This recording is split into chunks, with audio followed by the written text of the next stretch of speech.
This is James Taylor, and you're listening to The Creative Life. The Creative Life podcast is a show created for you, the creative. If you're looking for inspiration, motivation, and advice while at home, at work, or on your daily commute, then this show is for you. Each episode brings you a successful creative, whether that's a musician, writer, artist, designer, performer, educator, or creative entrepreneur. They share their journey, their successes, their failures, their creative process, their insights, and much, much more. In this episode, I speak with my good friend, the Los Angeles-based guitarist and music educator, Richard Smith. We talk about finding your passion, losing your fear, and following your creative dreams. Enjoy this episode. Hey, it's James Taylor, and I'm excited to bring you our featured guest today. His name is Richard Smith. Richard Smith is a Los Angeles-based guitarist and music educator. Richard's 13 solo recordings have established him as a leading name in contemporary jazz, and his 2010 recording, LA Philharmonic, features Alex Acuna, Vinnie Colaiuta, Eric Marienthal, and the Tower of Power horn sections. As a music educator, he is a professor at University of Southern California's Thornton School of Music, was previously a visiting professor at Agder University in Norway, and is co-director of the Aegean Cultural Initiative. And Richard, welcome to the show. Thank you. So we've obviously hung out in London. We've had great times in London, and you were over here with some of your students in London, bringing them over from LA. But share with our listeners what's going on in your world just now. Wow. Well, it's a very busy time. It's a very exciting time. Professionally, I just released an album called Tangos that I recorded primarily in Amsterdam with a wonderful tango musician. He's a Colombian Dutch chap named Tico Pierhagen. And it's orchestral and it's electronic and it's got a ton of interesting influences, but all based around this 1, 2, 3, 1, 2, 3, which is, for me, I'm living a short time in Argentina. I just became intoxicated with the sound and sort of ran off in this direction. It took me about 2 years to finish the CD, but and it's my first self-release, which just about killed me. But that was fascinating too, to discover, to get in that and figure out how to make a record. And I think at this point we've streamed well over 2 million streams of the single. So it's actually one of my most successful releases, and so that was very pleasing. And so that's a fun project that I do that's really under my smooth jazz sort of franchise area. I guess you could call it a franchise. I just got off of a tour that you saw me maybe 2 days later, maybe a day later, from Sicily. Yes, you're looking very tanned, and after it, I think you were looking like you played a lot of shows as well. I think you did like 8 shows in a row or something. It was 14 shows in a row, every night a different city around Sicily. And you know how that routing can be. It's sort of like Catania one night, Palermo the next night, Agrigento the next night, back to Catania, and then over to Trapani. So it was actually, being half Italian, I was just enjoying the entire experience. It's such a different culture than American culture, and to stop the whole tour in the middle of the day and have a 4-course meal in the middle of this gorgeous Baroque village, it's pretty heady stuff for a kid from LA like me. So I loved it. And Francesco Buzzuro is absolutely brilliant guitarist, and he'll be here in 2 weeks in LA, and we'll be doing our second CD together, which is guitar duets. And we do everything from tarantella to fast sambas to smooth jazz on those records. And then you're just at the start of the new intake of students for this year for the Thornton School of Music. Yes, indeed. We have a lovely class this year. Incredible kids. Yeah. And I was good enough to meet one of your students about 2 years ago, Nora Germain, who's going on to kind of great things as a jazz violinist. And she was saying what kind of great experience was. But one of the big things about learning there was really the opportunity to play with these different players that were coming from all over the world to learn there, and the different formats that kind of puts you in. Yes, and I have to say that Nora is a force of nature. I mean, she's a good example of the product of the wide swath of teachers that are here. We have everybody from Bruce Foreman, who's actually a mentor of hers, I think. They played a lot together, a guitarist, a great bebop guitarist. But we also have Patrice Rushen, and we have Ndugu Chancellor, and we have you being a drummer, Peter Erskine and Aron Safarti, and some of these fantastic musicians that are not violinists, But it just shows that just because you have an instrument like a violin doesn't mean you can't expand that sort of wide pool to draw from isn't important to your pedagogy. Absolutely, and we definitely want to just get into talking about music education and how you kind of came to it and what you're doing with it. But before we do that, talk to us about what does the first hour of your day look like? Well, I get up every day before the sun, and it's not anything I try to do. I don't set an alarm, but I just honestly, I don't need much sleep. So I get up about 5, and I think it's kind of one of my secrets. I'll take organization over talent anytime. And I get up and I just sort of, I follow, I really believe that what you like is this incredibly accurate compass telling you what you should be doing. So I kind of get up, and as I'm getting up and I'm making coffee, I'm just kind of go with what do I feel like doing? And I chase that idea for a while. I'm a big list person. I've been making lists ever since I was 15 years old. And I just look at my different boxes. And fortunately, I love having lots of plates to spin. And so I look at my plates and I see which ones I want to spin that day. And it's this kind of haphazard, random, organizational sense has served me, I think, quite well, actually. And you do have these different areas of your life. So I mean, how do you keep? You talk about using lists. So is that how you kind of keep them all kind of worked out? What you need to be working on, what has to happen next? Yeah, that's such an awesome question because it's part of what I try to teach my students. I have in the old days I had like a steno pad, right? Those yellow ones that are just like awesome. They're long, and in America we do, and the stationers have. And then you make boxes, and you put these boxes, and you kind of start filling in these boxes. And as you go there, you kind of like accessing from right brain to left brain, saying your right brain wants to do this, and your left brain says you need to do this.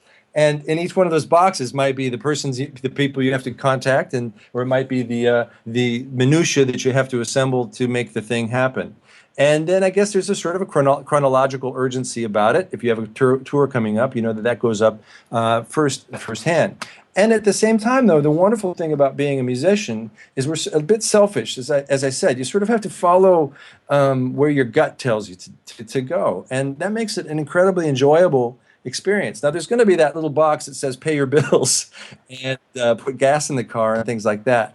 But by far the larger boxes and the organizational thread that I follow has to do with really what I like and chasing that. And I learned that from Pat Metheny, actually. He said he's the one that told me about that, following what you like. And that thing of list building, I've worked with a lot of artists who that's what they do. Probably I remember working with Bill Wyman a couple of years ago from the Rolling Stones, and he was a fanatical list maker. He made lists of lists.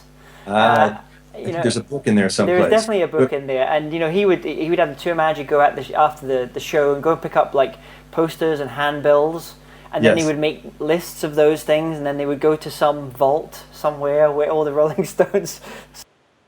Incredible. Peter Townsend's book, Who I Am, I think he referred to that as well, because he was the same sort of multitasking genius guy that just was generally like a big kid in a candy store. But that takes organization, and in dreams begins responsibility, and that, I guess, a list is the responsibility component of a dream. Exactly. So talk to me about what would you say is your biggest strength as a music artist or as a creative person?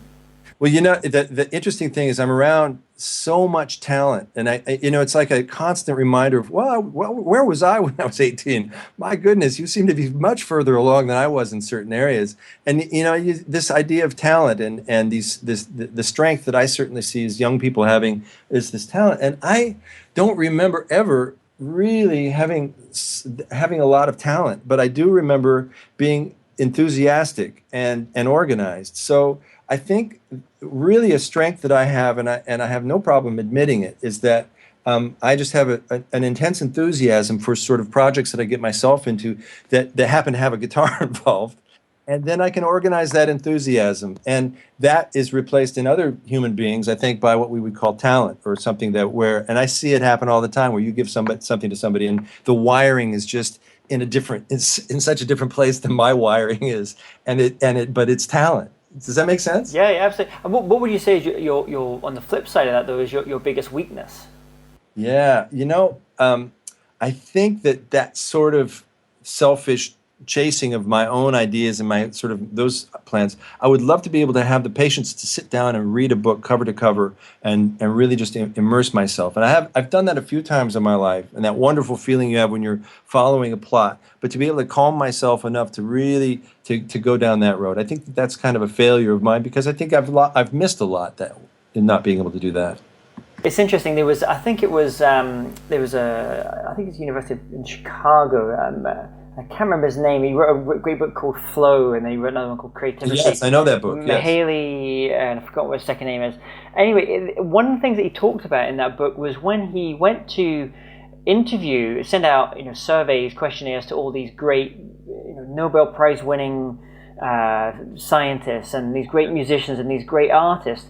The most common response that came back was that people would say, I would love to be involved in this, but I'm so focused on what I'm doing. And if I spend any time filling in your questionnaire, that's less time that I've got to work on this project. So basically there was an inherent selfishness in what they were doing, because they basically realized that if I'm going to be good at what I'm doing here, I need to kind of focus on that. And there's a couple of other ones I've seen recently of some very well-known authors who have this little automatic response thing where it's like, tick the box that applies. Sorry, I'm not interested in doing this, and so I think that is, though, a lot of the artists I work with, the successful ones. There's probably two key things I tend to see about. One is a kind of selfishness, and I don't say selfishness in a bad way as well. I say selfishness there's a level of focus there. Let's put it that way. And then the second thing is there's a hunger. And it doesn't matter if they've got Grammys, everywhere. There's still that kind of thing that they get up in the morning and there's a hunger for doing it. It's a childlike fascination, absolutely. Yeah. So what is a habit that you wish you maybe had? I think that's I think about the amount of incredible music that goes on in LA, and it kind of follows your point, is that that there are tremendous things going on that I wish I could get out and enjoy, and I want to stay home and practice, or I want to stay home and write.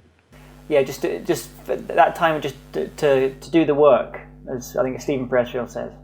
Exactly. So, but here's the thing: if I go out and listen, I'm inspired, and it probably ends up going into my input phase. Remember at our lunch I was talking about that book by Austin Kleon? Yeah, I've got to sit. I just filmed a book review of it, and I sent it to Austin. He very kindly just emailed me back, and we were talking. And he's a great writer. He is indeed.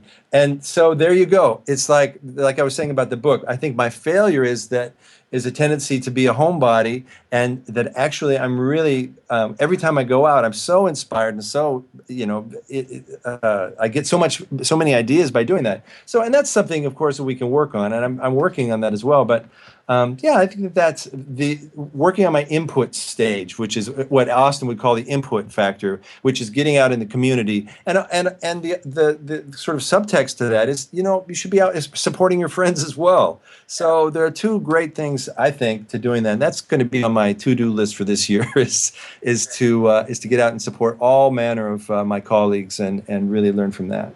So you're working on all these different projects, but what is the one thing that you're working on just now that is exciting you most? Yeah, the duet CD that I have coming up with Francesco. We have these interesting hybrids. When you play duet guitar, I think your father would agree with this. You're playing a lot of guitar, right? You're playing the bass. You're the rhythm section, and then you're not the rhythms. You're the lead, and that kind of dialogue is fascinating. And I'm working on the arrangements now. We're working on arrangements separately. He emails me some, and we have a Skype, and we go over them, and we'll record them in 2 days here in LA. But that's really exciting to me right now, is the architecture of making a good guitar arrangement. And I know we had this conversation at lunch the other day. We were talking about the power of playing in the pocket, and I just had another conversation with another guitarist. He said, a lot of guitarists, often the time isn't so good because they think in shapes. They don't think necessarily in the way I'd say a drummer or bass player would think about being in the pocket and having that sense. So when you're stripped down to like just doing either solo playing or duo playing, I would imagine you really have got to have a pretty good sense of time. I think that's actually where my idea of how one would actually get a pocket, which is not part of pedagogy now. You can get very few things online for guitar players that says this is how you groove, which seems like essential, because the more I dig into it, actually you got me going on our conversation the other day. I've been researching these old R&B records, and the groove and the sense of pocket and lock and so forth has evolved because of the different guitar tones and the different, actually, if stereo recording came along, and that really changed things because you could really separate everything, and therefore you could make it quite dense, and it still would be fit in the pocket and not sound like too much. So yeah, there's an awful lot to that. And I think, I hear a lot of those players that probably are going down like the percussive guitarist line. Obviously, Andy McKee's a great example of someone that does it really, really well. But I hear other guitarists who maybe don't quite pull it off, and one of the reasons is that they're trying to do the percussive thing without having a really good sense of time. Well, this is the wonderful thing about Peter Erskine. I think he's just revolutionized our pedagogy here at USC.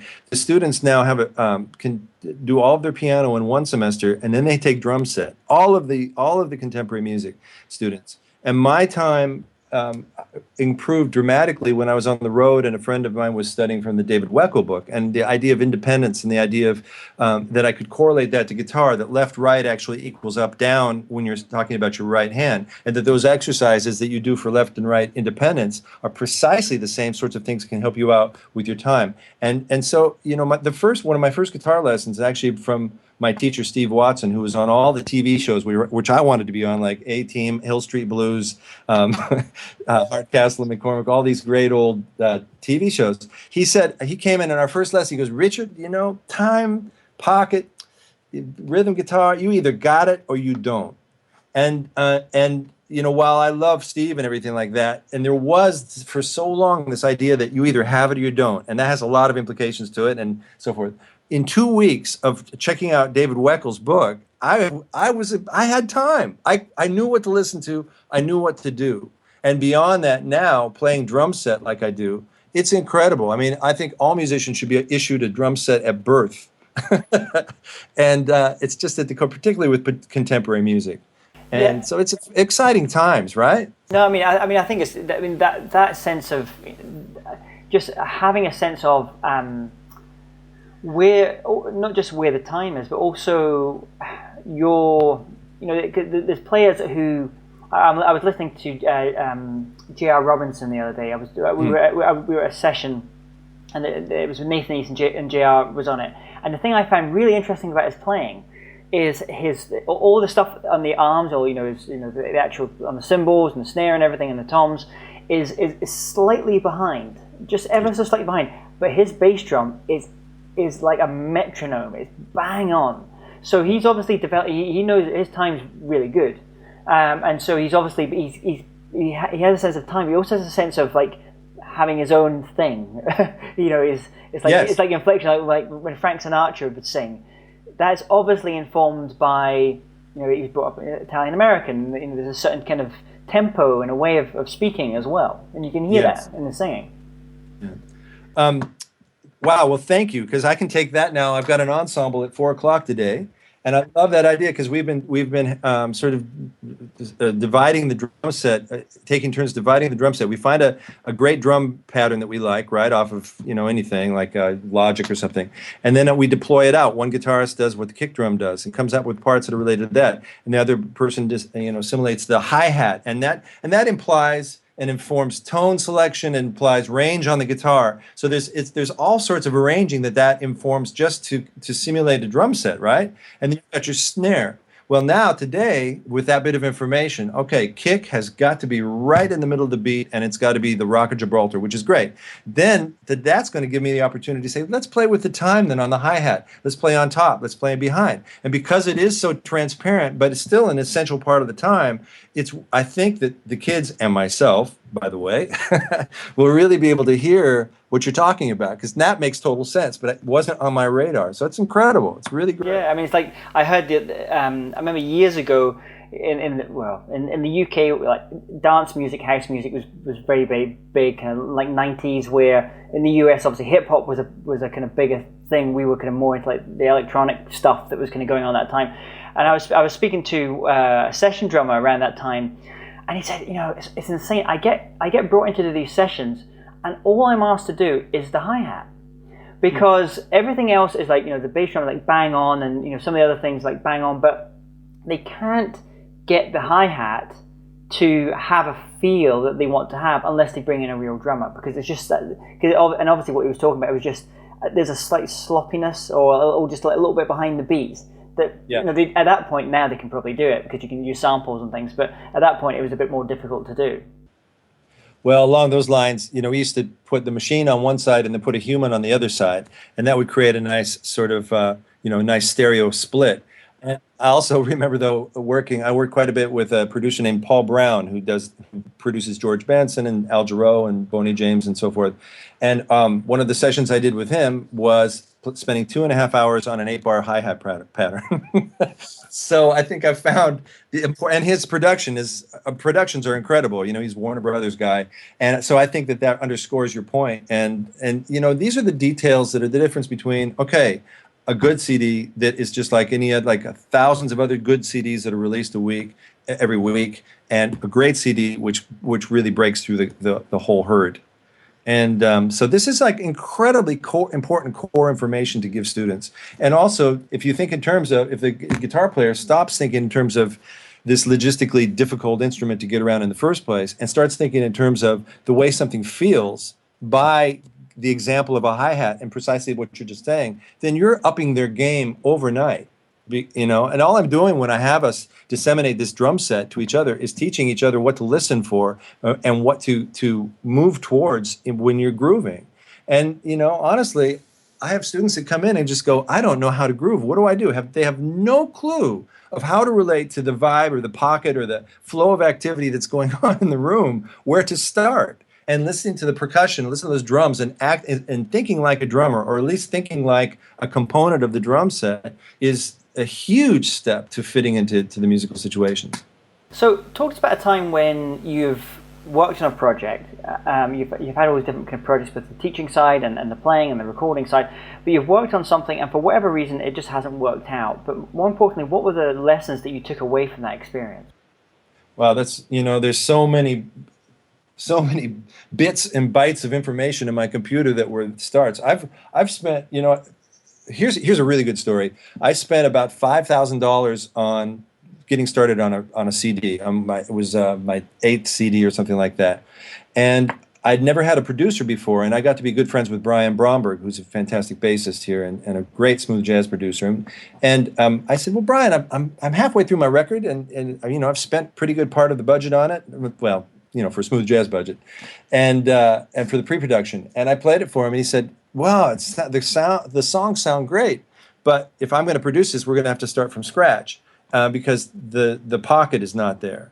So I was taking myself quite seriously as far as needing to get on that next level, and I wasn't breaking through. And Brian had just had a series of hits, so I took him very seriously, and I trashed all 6 songs that I had done that I'd spent quite a huge bit of money on. Now, the thing that I learned about that is you can't work on something too hard at an initial phase. And by cutting it loose and going in this direction, that was my first real hit. And so I think that one has to be ready to say, if you can't tell yourself, find somebody who can and take their advice. Because that was really hard pushing erase on those 6 songs. But what happened after that, all that work that went into those initial ones were my sensibilities as a composer in the harmonic and the melodic area. My rhythmic concept was underdeveloped. And oh my gosh, by the end of the next, I felt like that was my finish. That was my second master's degree right there. Oh, what a great piece of, you know, it must be very difficult at the time pressing delete on the work that you had created, but you know, the result obviously speaks for itself at the end of it, having that feedback from a producer that obviously kind of could just kind of put his finger on exactly what the issue was. Yeah, and I think the whole language was, okay, so you've done this amount of records, they've done pretty well, but in this market, you have to have a hit. And it was just sort of that urgency that a producer thinks like, that a good producer thinks like. That wasn't, okay, this is my music, and gosh, isn't it neat that people like it? he actually said, okay, here's your competition, and this is what it has to sound like. And he was brutal, right? A being me with the five last number ones that had gone out. So that hard work that went into that, I think, was really, like I said, a master's degree. It really matured me, and I haven't gone back since then. You got to take every single detail, look at it very seriously. And tell us about an aha idea or a light bulb moment in your life and this journey you've had making it in music. Well, I'm really glad you asked me that question, because this is something I teach from all the time as well. I go all over the world, and one of the first, if I have a general audience, I tell them this story, and that's that I was riding my bike home from, some kind of naughty activity I was doing when I was 15 years old. I was getting into all sorts of trouble, and I was riding my bike home, and I heard this great music coming out of one of the halls on campus. I'm from a small town, so we didn't get a lot of live music, and it turned out to be the Chick Corea Electric Band with Al Dimeola and Lenny White and Stanley Clarke. And I crawled over the fence and snuck in and sort of got my way up to the front row, and that was this, I guess you'd call it a Thunderbolt moment, where I was looking at Al Dimeola, 19 years old. I was 14 or 15, and I knew that that's what I wanted to do. And I knew that if I practiced 12 hours a day between the age of 15 and 19, that I could be in Chick Corea's band. I just knew that there was a correlative between organization and hard work. And I rode my bike home and put a big pot of coffee on the stove and tried to stay up all night practicing. I didn't get through the whole night, but I've never looked back. Within a year from that experience of that Thunderbolt moment, I've never looked back. I quit my paper route, and within a year I was playing clubs. I was 15. I was actually too young to own a truck, and I had bought a truck with my first couple of gigs, and the band put the equipment in the truck, and the bass player drove the truck. And so I really say that to everybody in the room, rather than practicing 10 hours a day, maybe they should be listening 10 hours a day or going out to the concerts and looking for that which makes their existence as a musician undeniable, that's what they have to do. There was no question after that. It chose me, and I never looked back after that. And what was it about that experience of seeing Chick and Al Dimeola doing that show? Was it something about the performance, or was it about the music, or what was it that just kind of got you? Well, I think it's difficult. I mean, that's a really good point, James, is that we live in a very different world now than we did in 1974, right? I mean, we are inundated with great sounds at our fingertips. I think honestly, one of the things that was amazing to me was how the lights and how the sound was so huge and big. And like I said, I'm from a small town, so I didn't get a chance to see concerts. So it was really sort of an epiphanal experience. If you can imagine being like in the 12th century and working your fields for weeks at a time and not hearing any sounds except for sort of sounds of nature, and then take your weed into town and there's two clarinet or two flute players, right, playing, and you hear them in harmony. That would be like this fascinating thing, right? You would think, how are they playing together? What is this harmony? This is the most gorgeous thing on earth. Well, unfortunately, we are inundated with music and sound and stuff all the time. So I think, honestly, it was a spectacular thing that happened. And to me, and it's a kind of an event. So that and just seeing how well this young guitar player named Al Dimeola was playing the guitar, I think that combination of things made it really magic. And you're obviously as a mentor to a lot of your students as well. You're giving them advice. But what's the best advice that you've ever received? Something that I've kind of derived over a lot of good advice over the years from a variety of sources. I tell my students, find your passion, lose your fear, dream big, talk small, and work hard. And in your dreams, so shall you begin. It's a bit like that, I think it was a Steve Jobs quote where he said, be yourself, everyone else is taken. Or something along, maybe it wasn't Jobs, it was someone like that said that line. But it must be, it's very, hard, I would say, maybe it's even harder than ever, because you've got so many, at the click of a button now, a young 16-year-old guitarist can get access to Joe Pass, they can get access to Inge Malmsteen, they can get access to Jeff Beck, it's basically all there. It's like, they're inundated with information, where maybe previously, someone would have a couple of vinyl and they would basically just play that until it broke. So how do you think that does that help finding, because there's so many different influences, they kind of have to find their own thing, or does it hinder the process of actually finding your own voice as a player? Well, another good bit of advice is that, after a certain point, after the learning is done, and this is also Austin Kleon, that we become, what you extract is really where your art is. So what goes on when you have such an input phase like this, being able to listen to so many things, and I see this in students, is who decides what you're going to start extracting. So that is a little intimidating, right? I can watch YouTube and it'll be depressing to see how much talent is out there, or the guys that come in are incredibly talented. However, this is an impossibly difficult business, and it's filled with people who are really, really, really, really good. So how do you break out of that pack? And for me, the only answer to that is I can outplay your dad, or I can try and outplay your dad, or I can go that direction, and that's an eye of a needle that is quite crowded. Or I can go back another direction and say, well, I think there's this market, and I've got an audience. I'm starting to build an audience, and they may not be musicologists and guitar monsters, but they might be hairdressers, right? Or they might be just cab drivers or something like that. But they also listen to the Beatles, and they also listen to,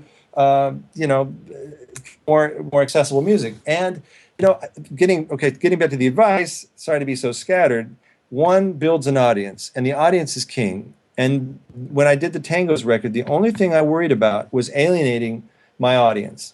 And so I had to use my artistic discretion, but also to be wise not to lose my audience and figure out where that balance was. And I grew my audience rather than crushed it. So that's the other thing, is once you get to a certain point of skills, find your audience, find out who they are, and that becomes the thing that dictates your artistic sensibilities. That's great advice.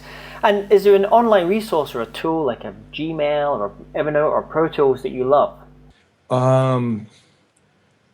Not anything in particular that really is outside of the mainstream. I did the Tangos record, I did the whole thing with Guitar Rig 5. And that was kind of a revelation from the standpoint of a plug-in, of having all this gear in my basement that I didn't use because I really got into that app. But I'm pretty old school. I think it could have been that, and we'll put all these in the show notes as we're mentioning these books and things as well. But it could have been Austin Kleon's book, where he also mentions about the fact that as people become more experienced in whatever their art form is, their craft is, the set of tools that they use can often become less, and so so it's guitarists, they say the tone is in the fingers. It's not in all the kind of like the fancy gear all the time. But it takes a while, to kind of have that confidence to kind of like strip some of that stuff back. No, absolutely. I mean, for my live show, I have a tube screamer and my Tyler, and I can get clean, kind of dirty, and dirty, and then the guitar does, and my fingers does the rest. And of course, Jeff Beck is the ultimate example of that, where he doesn't use anything, including a pick. And I teach classes at SC where we learn how to use the pedal board, and we do Guthrie Govan things and Hiatus Coyote and all this great new music. But absolutely, there's always the talk of, where is your tone starting, and this magic that happens between pick or your fingertips and the metal, and the way that agitates the magnets and the pickups, and what happens between the pickups and the amp and the speaker, and all of that alchemy that is incredibly important to get a fundamental sound. And that's really where the hard work is. And then you're much more picky about what you put on top of that. And I've developed that over 30 years of teaching. I used to throw gobs of stuff on and just talk about, 1958 tubes going into the Fender Twins and things like that. Honestly, it's just the type of wood that a guitar has, and the way you hit the finger, hit that with your fingers and your strings. That's the magic. That's where it all starts. That's what I teach now. So if you could recommend one record or book, we've been speaking about a couple of books here as well, but if you could recommend just one record or book that our listeners should check out, what would it be? Right. Well, as far as records go, I think there's, the latest Scott Henderson stuff. Well, I mean, from Well to the Bone on, I was just running around in Tasmania. I was on a good run, and I had Well to the Bone up. And I thought that pretty much says everything about the guitar. And if your guitarists haven't got that yet, I highly recommend that CD. I'm a big Scott Henderson fan. And a great book, I've got it right here, is a book called Musashi. It's by Miyamoto Musashi. It's called A Book of Five Rings. Oh, I read that just at when it just came out. It's a great book. Yeah, it's the only one that my freshmen get. The first book they get, and it's Bushido, right? It's the basically the architecture of the Bushido code and strategy. And strategy is the most important thing in the universe. If you're a young person, you're trying to sort things out. Strategy can take place on a minute by minute basis, or a week by week, or careers have a certain overarching strategy to them. So you can't underscore the importance of something that fashioned the best swordsman in Japan. The fact that he didn't even use a sword at the end. He didn't need a sword because his strategy was so solid. Imagine that on the guitar. Awesome. So let's imagine if you woke up tomorrow morning and you had to start from scratch. So all you have is your guitar and the knowledge that you've acquired over these years of music. What would you do? How would you restart? Yeah, I've thought about that many times, actually. I would start with the way that I sit. I have really bad. I'm the result of a lot of bad guitar lessons at the local music shop, and so everything from the way that I address the guitar, the way that I sit, the way that my whole posture needs work, right? And so I would be very involved with all this awesome movement classes that go on with instruments. So that's incredibly important because, for instance, this last tour in Sicily, my whole right side is really, I have to go to massage therapy and all this. And I know that if I had a good coach that taught me how to sit and stand, it would be much better. There's that. I think that I would have learned the guitar much more scientifically as well, instead of just transcribing and learning it haphazardly. We have such a wonderful system now that's been developed over 30 years at SC that really divides the guitar into this sensible area that takes a few semesters to get under your fingers, and that is, I can see how that can just inform all sorts of great creativity. So fundamentals, I think, is something. Being a professor and preaching fundamentals, I look at myself from my position, the way I sit or the way I stand with the guitar, all the way to the way that I improvise, and as needing much better teachers and pedagogy at a young age. Now, having said that, there wasn't much available for people like you and I playing drums and bass and guitar and so forth that was definitive. And now there is. So if I was a young person, I'd pay attention to books by Erskine and books put out by Berkeley and USC and so forth, and really follow them and get a damn good teacher who understands all that stuff, not just somebody who's teaching you the hottest licks. Great advice. So let's, as we just finish up here, share the best ways that listeners can connect with you, can learn more about you and what you're working on. Yeah, Facebook is really good, Richard Smith Guitar, and that's on Facebook. And richardsmithguitar.com. I have a website, although it's really geared towards the tangos CD. And my music's available everywhere, Spotify, Amazon, iTunes.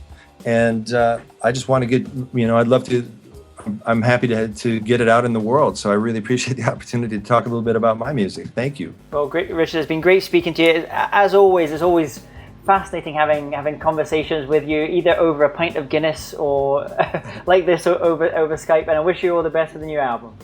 Thank you so much, James. It's a pleasure to talk with you. Hey, James Taylor here again. And if you're interested in living a more creative life, then I'd love to invite you to join me as I share some of the most successful strategies and techniques that high-performing creatives use. I put them all together in a free downloadable ebook that you can get by going to jamestaylor.me. That's jamestaylor.me to get your free downloadable ebook on creativity.